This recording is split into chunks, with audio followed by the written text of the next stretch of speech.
A paz do Senhor! Sejam muito bem-vindos a mais esta aula. Eu sou o professor José Weider e nós estamos na classe de juvenis. Nós estamos no segundo trimestre de 2020. O nosso assunto geral da lição é Jesus e o Reino de Deus. Nós estamos na lição de número 10. O tema da lição de hoje é as dimensões presente e futura do Reino de Deus. Nosso texto áudio se encontra no livro de 1 Coríntios, capítulo 4, versículo 20. Assim está escrito: porque o reino de Deus não consiste em palavras, mas em virtude ou poder. 1 Coríntios, capítulo 4, versículo 20. Esta lição tem 3 objetivos. O primeiro objetivo é caracterizar a natureza do reino de Deus. O segundo objetivo é apresentar as dimensões presente e futura do reino. E o terceiro objetivo é apontar o papel da igreja no reino de Deus. Essa palavra virtude do nosso texto áureo, ou poder, ela vem do grego dinamis. E o significado que ela tem é poder com recursos. Ser suficientemente forte. E no caso de reino de Deus, é um poder insuperável. Nossa leitura bíblica em classe está no livro de Mateus, capítulo 10, versículos de 5 a 15. E assim está escrito: a estes 12 Jesus enviou e ordenou-lhes dizendo: não ireis aos gentios, nem entrareis em cidade de samaritanos, mas ide antes as ovelhas perdidas da casa de Israel. E indo, pregai dizendo: é chegado o reino dos céus. Curai os enfermos, ressuscitai os mortos, limpai os leprosos, expulsai os demônios. De graça recebestes, de graça dai. Não vos provereis de ouro, nem de prata, nem de cobre em vossos cintos, nem de alforje para o caminho, nem de 2 túnicas, nem de sandálias, nem de bordão, porque digno é o trabalhador do seu alimento. Em qualquer cidade ou aldeia em que entrardes, procurai saber quem nela é digno, e hospedai-vos aí, até que vos retireis. E ao entrardes na casa, saudai-a. Se a casa for digna, desça sobre ela a vossa paz. Mas se não for digna, torne para vós a vossa paz. E se ninguém vos receber, nem ouvir as vossas palavras, saindo daquela casa ou daquela cidade, sacudi o pó dos vossos pés.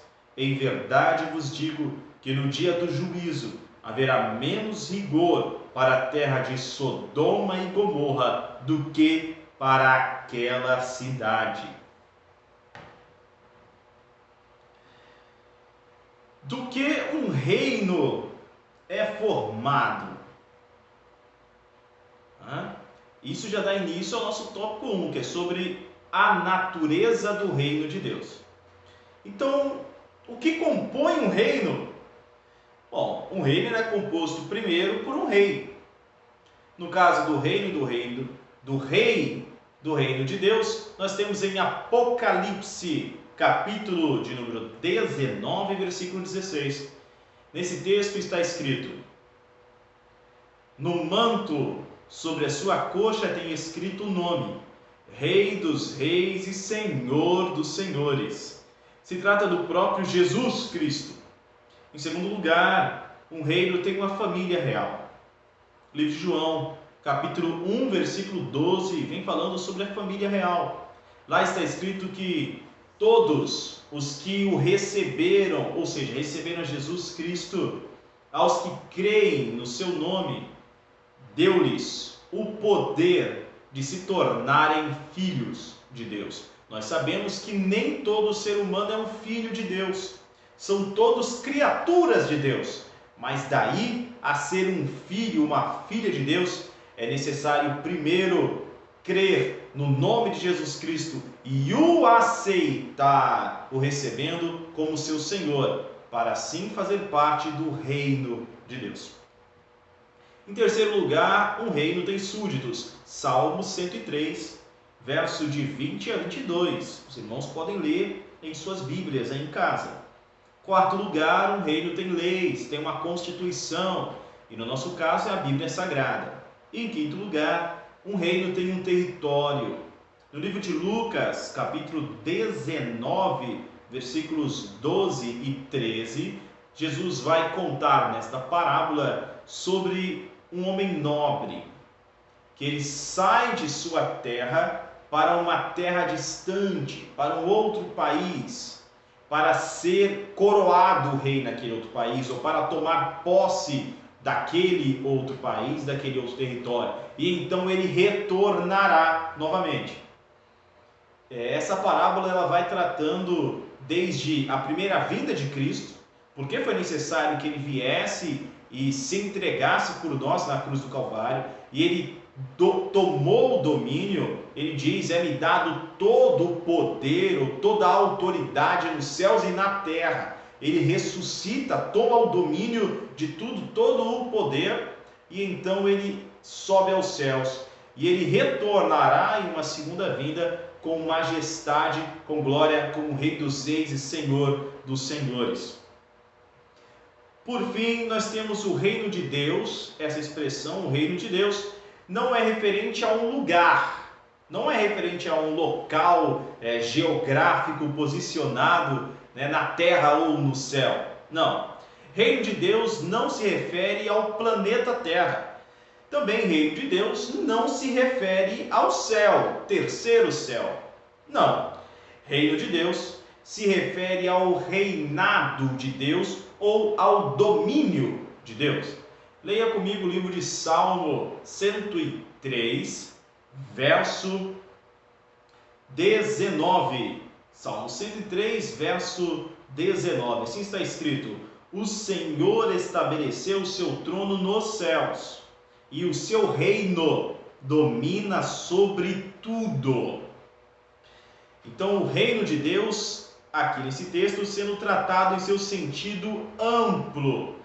Nós já vimos na lição anterior, reino de Deus em sentido amplo, ou seja, abrangendo todas as criaturas, desde os salvos até aqueles que não se renderam a Cristo, ou seja, ainda não estão salvos, desde os anjos de Deus até os demônios, todas as criaturas sendo abrangidas no sentido de reino abrangente.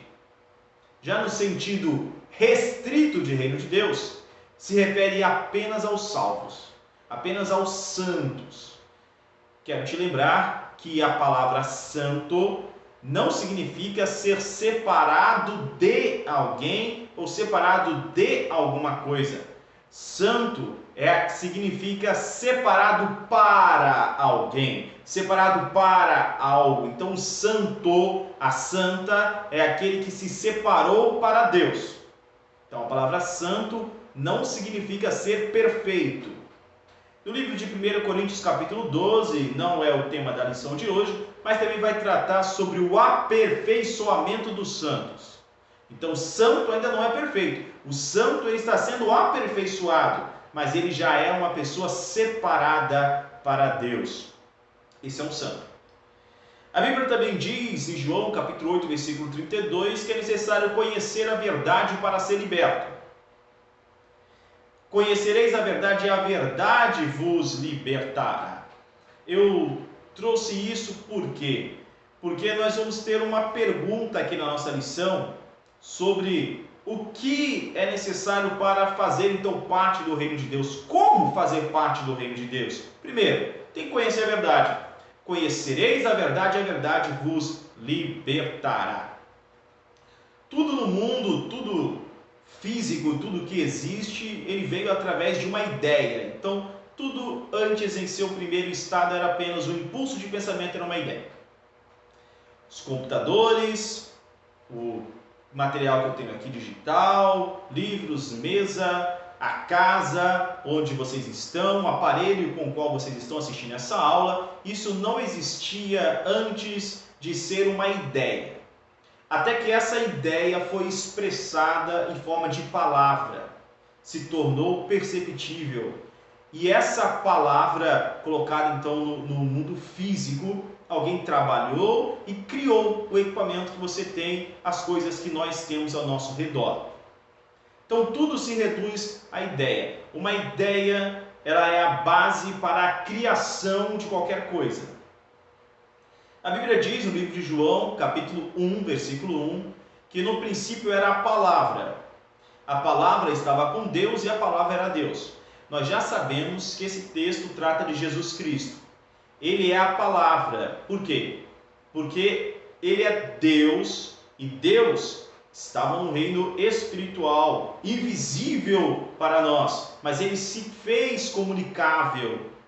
Ele se tornou carne e habitou entre nós, ou seja, ele se expressou, a palavra de Deus. A Bíblia, ela vai nos falar que para fazer parte do reino de Deus é necessário arrepender-se. Arrepender-se. Palavra é uma ideia expressada.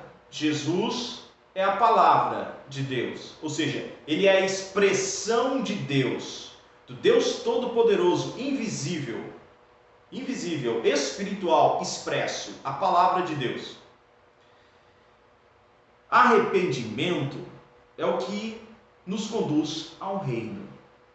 Leia comigo o livro de João, capítulo 3, versículos de 2 a 6. João, capítulo 3, versículos de 2 a 6, assim está escrito: Este foi ter com Jesus de noite e disse-lhe: Rabi, sabemos que és mestre vindo de Deus, pois ninguém pode fazer estes sinais que tu fazes se Deus não estiver com ele. Respondeu-lhe Jesus: em verdade te digo, que se alguém não nascer de novo, não pode ver o reino de Deus. Veja, que se a pessoa não nascer de novo, ela não consegue ver o reino de Deus. Ela não percebe o reino de Deus. O reino de Deus é como um mistério para essa pessoa que não nasceu de novo. Mateus capítulo 13 vai falar sobre isso. Jesus diz que os mistérios do reino são dados a conhecer aos servos. Porém, aos demais, os mistérios não são dados a conhecer. Por isso, eles olhando não veem, ouvindo não entendem. Ok? Então, são mistérios. Aquele que não nasceu de novo não entende esse mistério do reino de Deus. E não consegue vê-lo. E mais, perguntou-lhe Nicodemos: como pode um homem nascer sendo velho?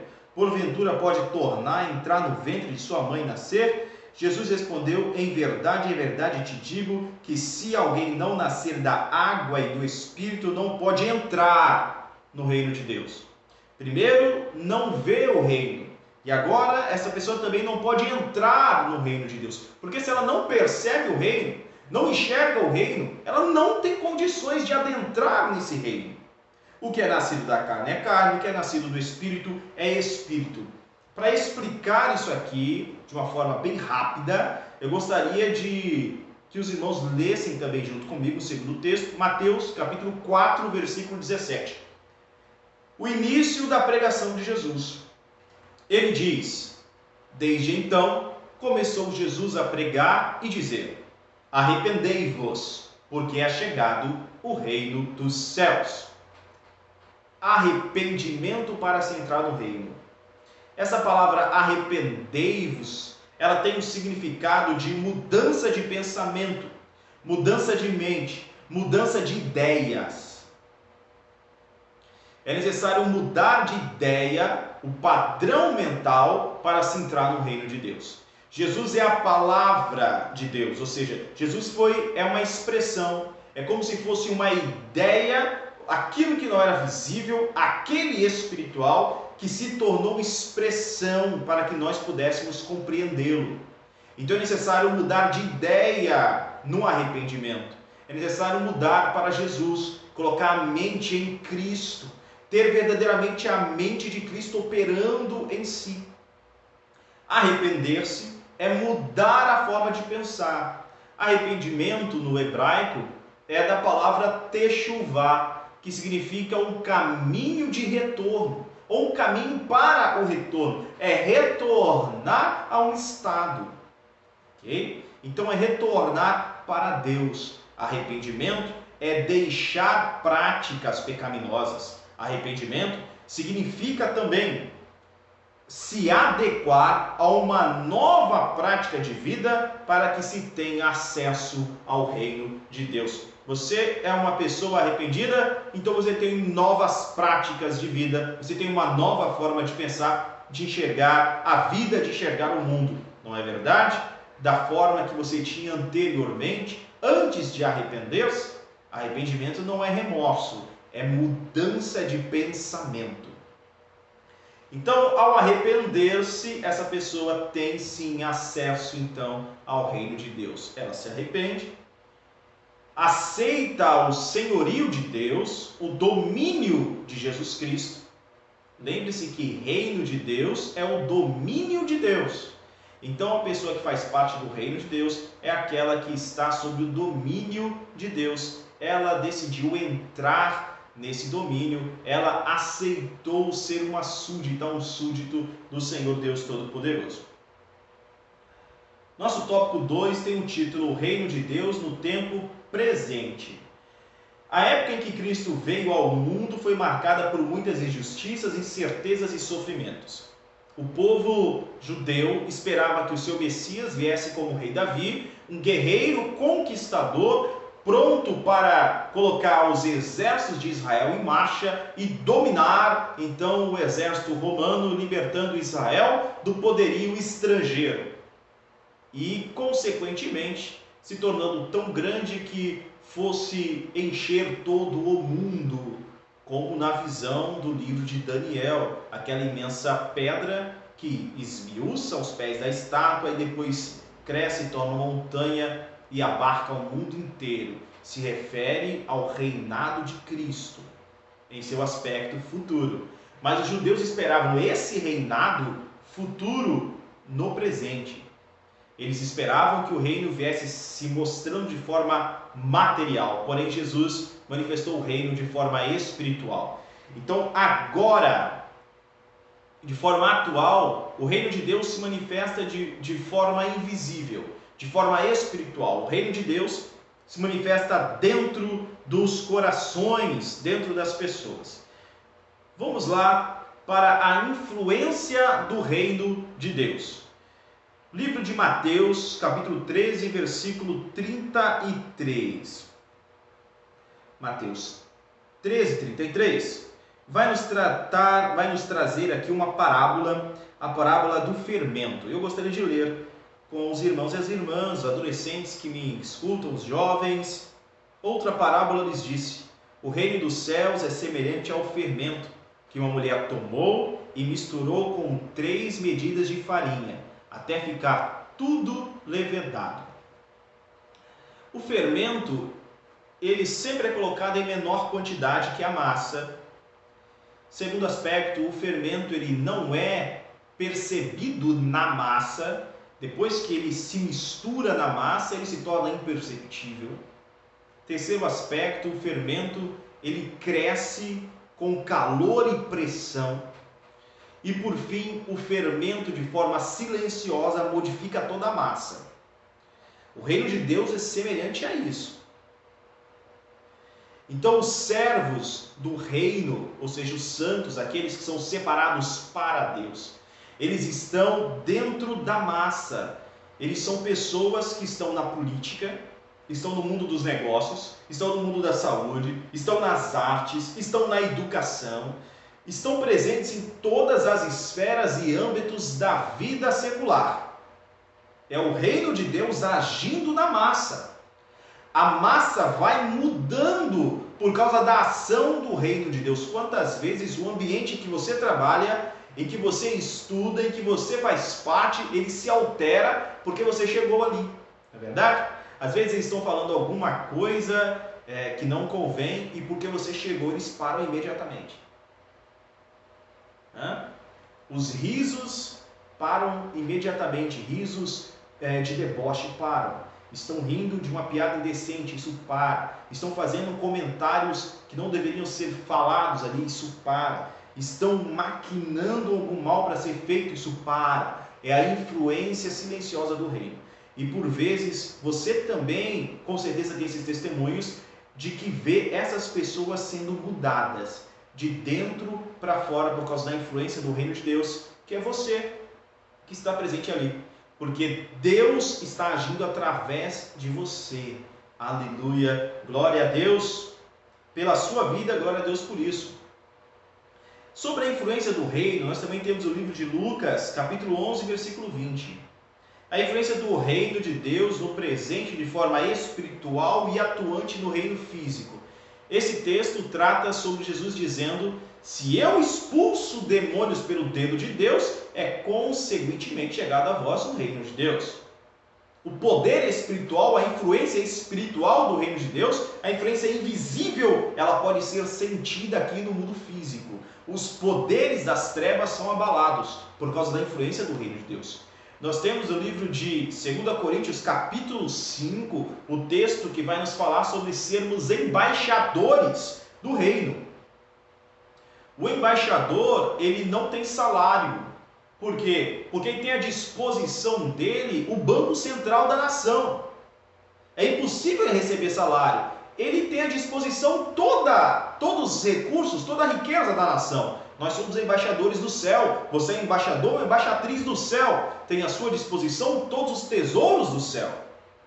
Segundo, o embaixador, a embaixatriz, ele representa a nação dele. Onde ele está, onde ele pisa, é parte do reino dele, é parte da nação dele. Você é o embaixador, é a embaixatriz do reino de Deus.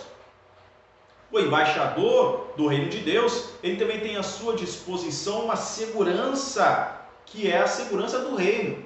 Seus filhos, sua casa, sua família é cuidada pelo reino. Ele não precisa se preocupar com a educação dos filhos, porque o reino cuida disso. Não precisa se preocupar com o alimento, porque o reino cuida do alimento.